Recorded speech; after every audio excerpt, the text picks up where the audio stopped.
up, YouTube? It's your boy Thomas back again with another rendition of Truth Be Told. Now, this past week, there wasn't anything. There's still going on a little bit about Iran, but I know Trump's trying to get the birthright citizen thing pushed through, which I hope it does, because we don't need illegals coming over here and abusing our system. Especially, I didn't know the Chinese were doing that, where they were sending their kids over here to get American citizenship and then sending them back to China. That's crazy how bad that is. It's like a trafficking market. It's insane. Anyways, I hope that all gets passed.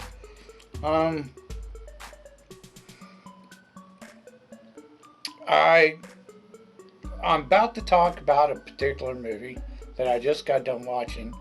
I actually just got done watching two movies. And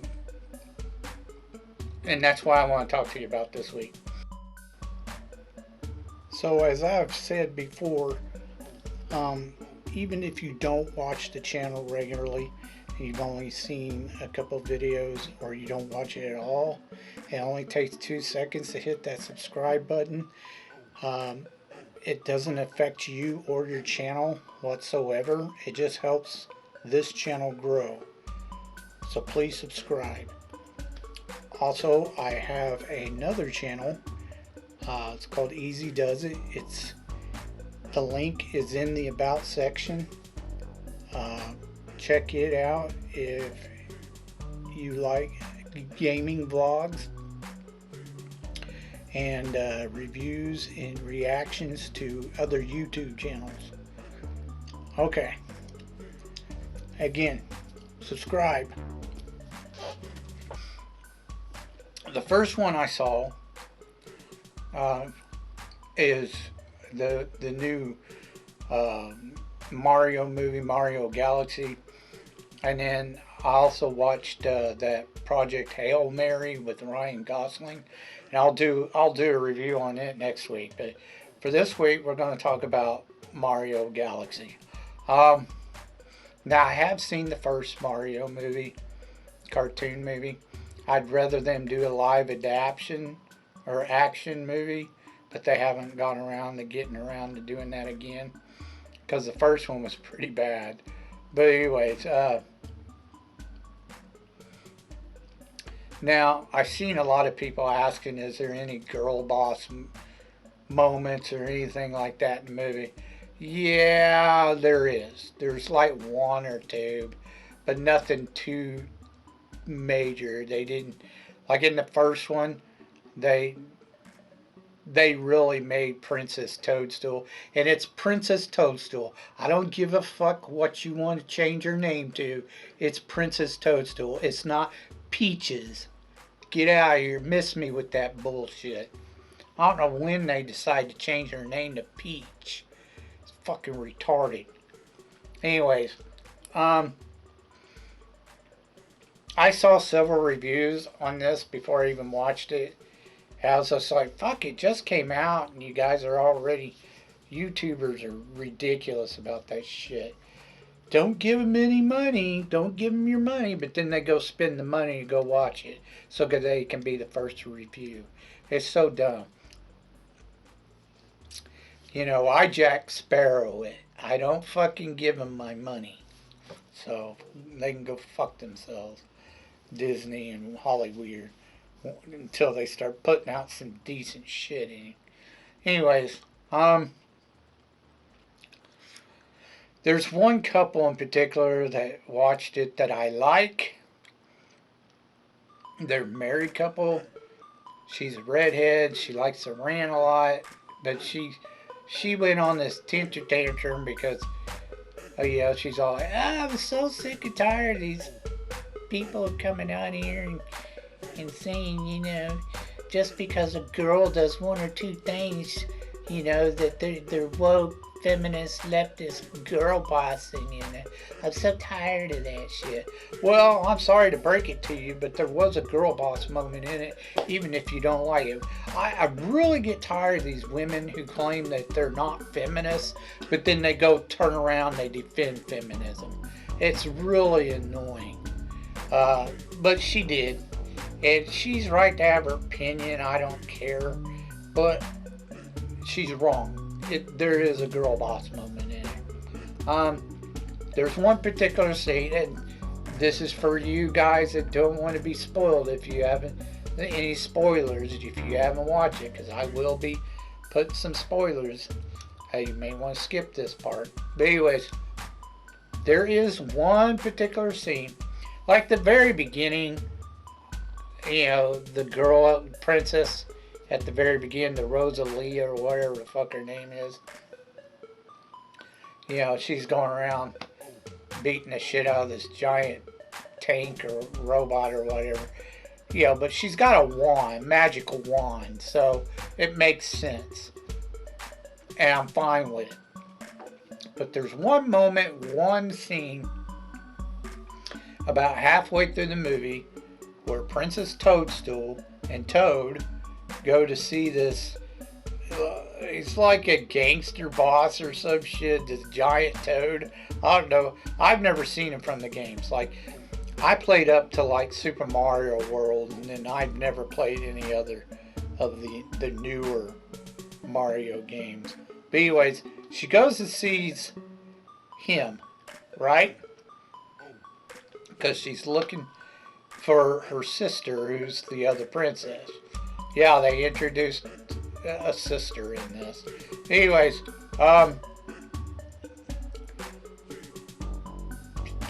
she kind of gets into it with him, and then he sends like this army of thugs. I mean, an army, and she just, with this umbrella, she just goes and fucking takes on the entire army.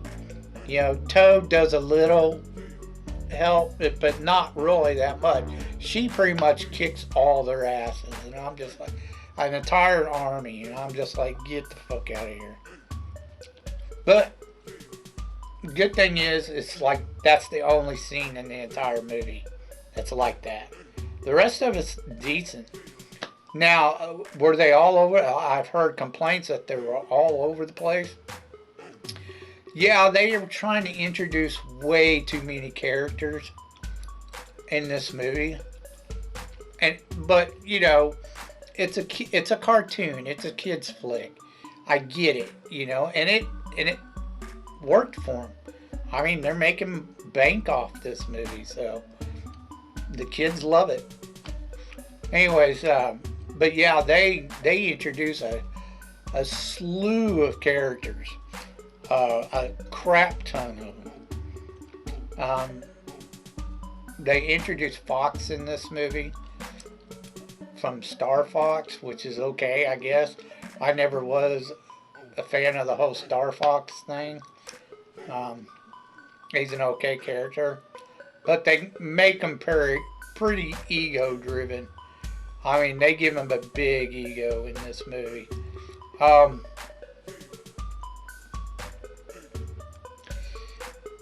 But, they can't have Mario saving the princess. They can't have a man doing it. So they had Princess Toadstool saving her sister. A princess saving a princess. It's got to be a girl. Just get the fuck out of here, Disney. Fucking Lysandrous motherfuckers. But anyways,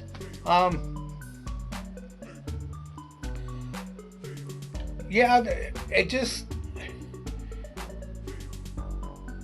the story was okay. It's just, they got to save the princess that was kidnapped by Bowser's son, which I didn't even know he had a son, but apparently he does.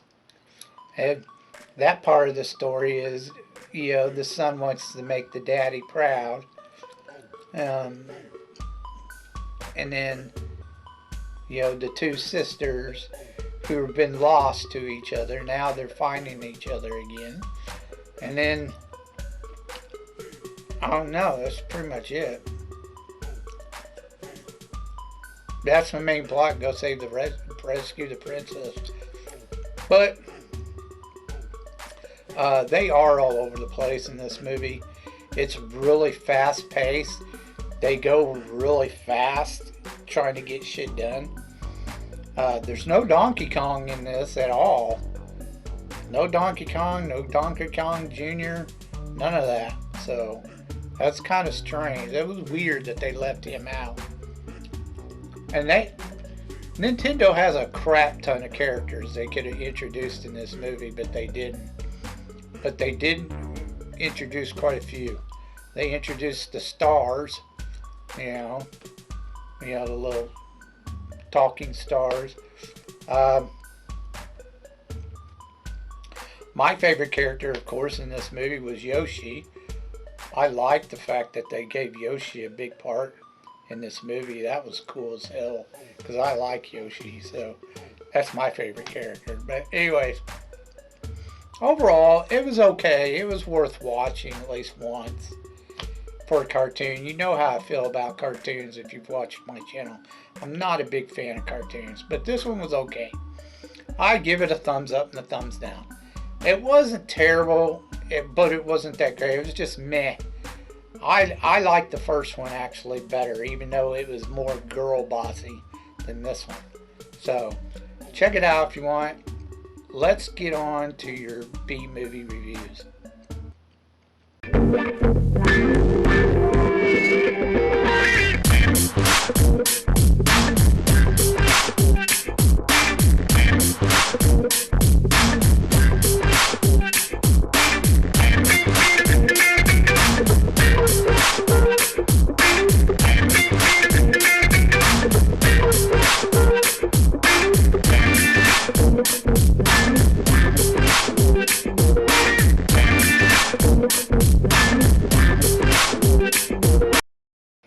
Okay, Movieholics, this week is Sci-Fi Week.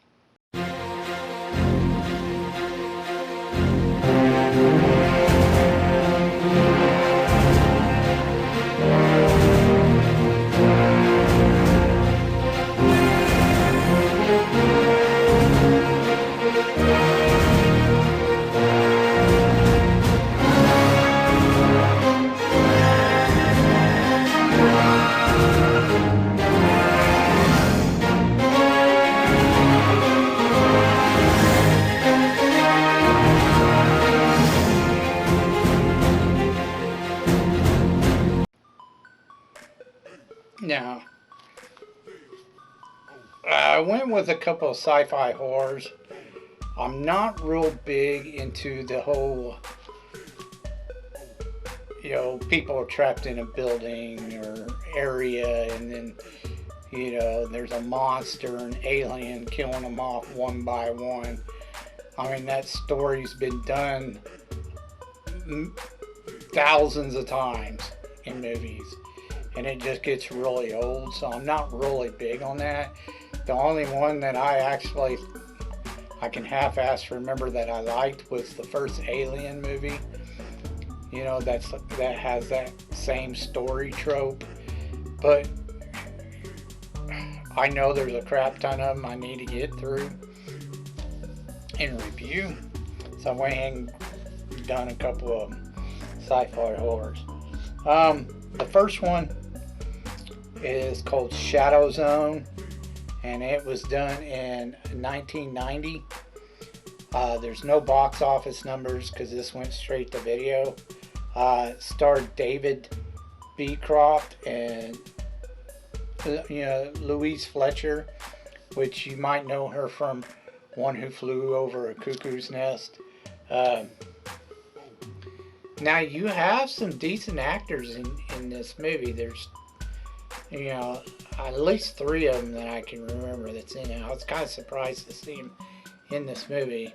Like Louise Fletcher, you don't picture her in a real B-rated movie like this, but she was in it. The Chinese guy that you see in every movie that needs a Chinese guy, he's in it. And then There was a black guy that I recognized. I don't know his name, but he's in it too. Um, Anyways, the story is basically the government is in a, has an underground facility. Of course, it always does, and they're running experiments with dream sleep. Unfortunately, the dream machine that they're using acts sort of like a conduit or doorway to another dimension, which they were exploring. Well, like any good screw up experiment,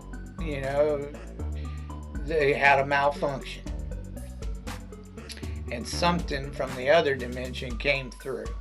Now, this being is able to shapeshift into whatever dream thoughts, something that gives you nightmares or something, and then it attacks you. And one by one, it's killing them off. And they can't get out of the building for whatever reason. They're trapped down there, some type of fail-safe or whatever. There's one character, he's a captain. He's supposed to come and evaluate their progress. And he gets stuck down there with him. And he's the one who ends up eventually killing the creature.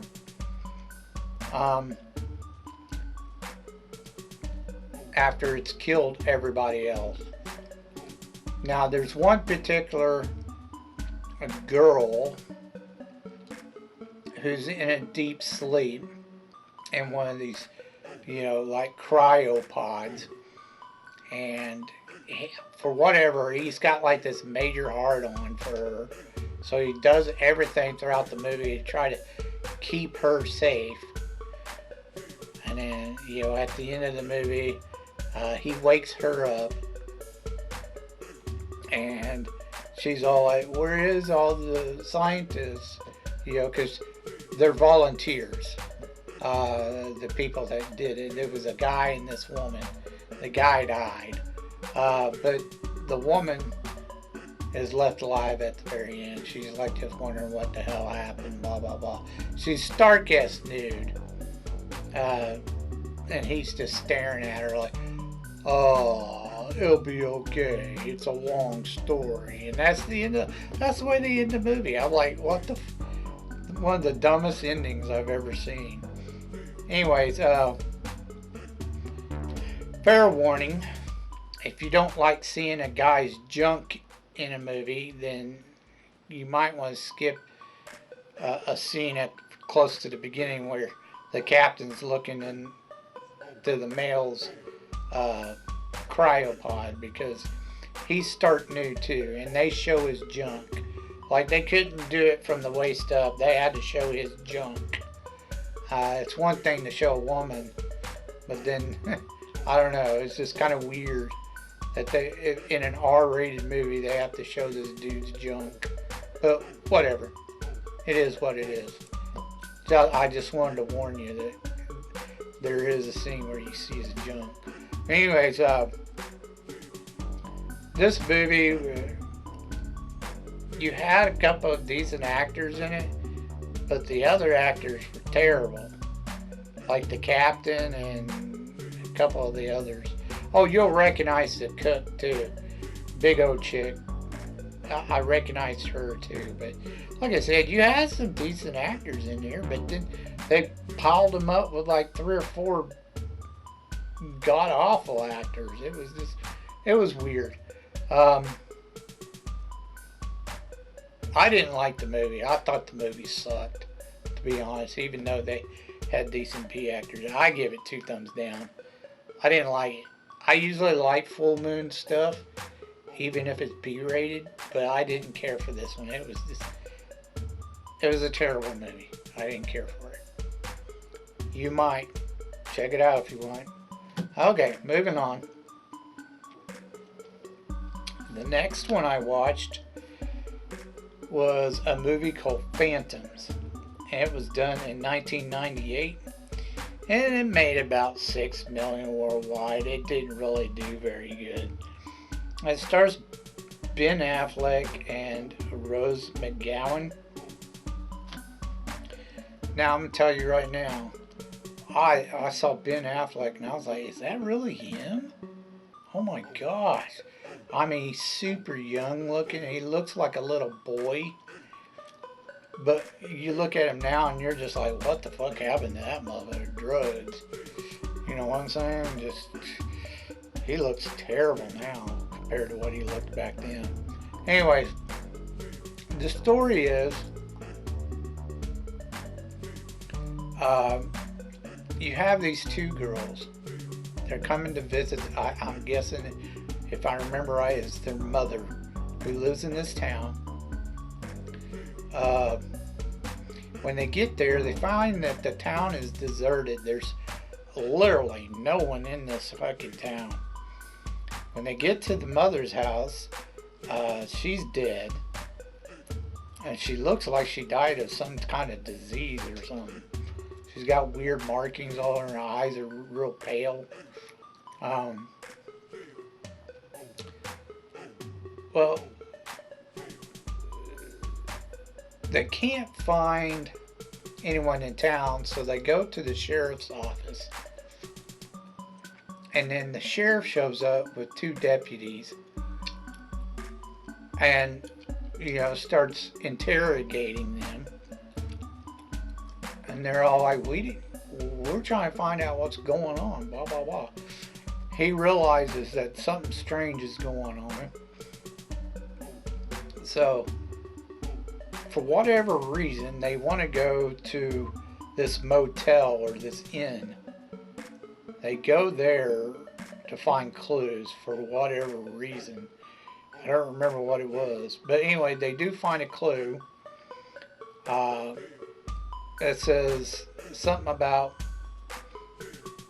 says a name, Timothy Flynn. Or Flight, Timothy Flight.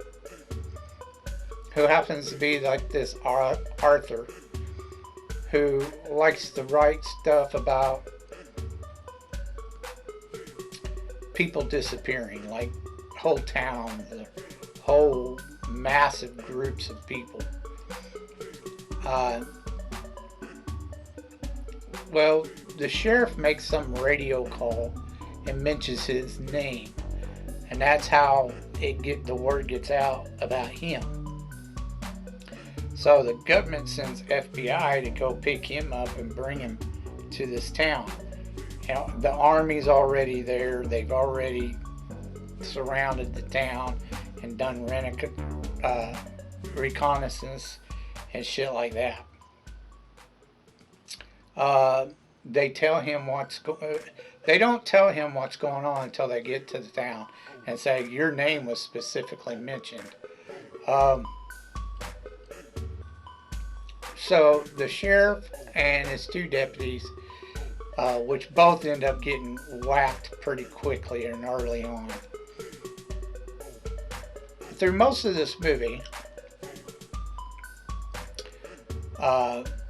they literally stay in the sheriff's station.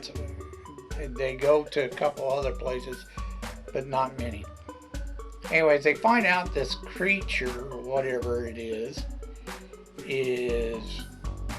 it looks like oil, but it can take over people's bodies and shit like that. And it comes to feed from underneath the earth, like every so many centuries or some shit like that. Something like that. It's not often, but it does come to the surface to eat. So it can sustain itself for another century or so. Anyways, it thinks it's a god. So they concoct some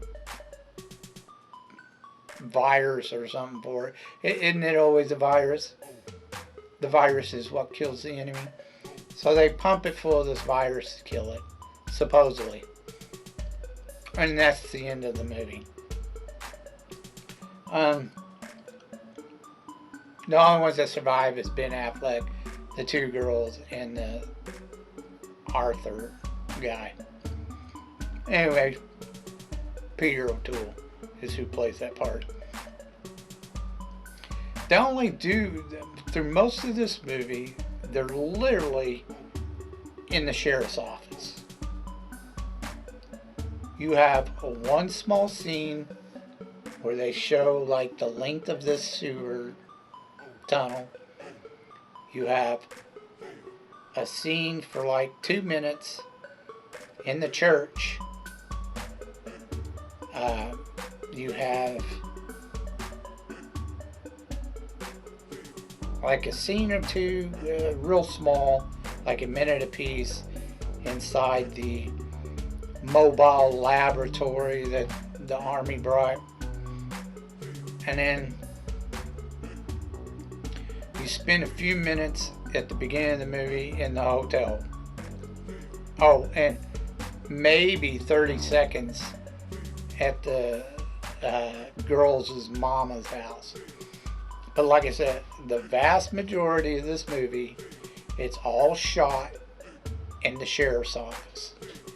And they're just talking about their feelings and their past and blah, blah, blah, the vast majority of the time. Which is very boring. Like, I found this movie to be boring. It was just not good. Now at the end you see one of the sheriff's deputies that this thing killed and is able to mimic. It's able to look like whatever it kills. He's at a bar, and that's the very, very end of the movie. It's the thing or whatever. It survived, at least part of it. That's the end of the movie. I didn't care for it. You might like it, but I give it 2 thumbs down. I just didn't like the movie. It sucked. It was boring, and I nearly fell asleep. But the only thing that made this movie decent was Rose McGowan. I mean, she's a good-looking woman, but other than that, nah. Watch it if you want. That's all I have for you this week. If you can think of anything or you have any thoughts about what I talked about earlier in the video, please leave your thoughts down in the comment section down below. If you can think of any underrated or B-rated movies you think I've never even heard of or seen, you know, that's my stick. Please leave your suggestions down in the comment section down below. I'll get to reviewing them as soon as I can. So until next time, I told you to be told the truth, and you've just been told.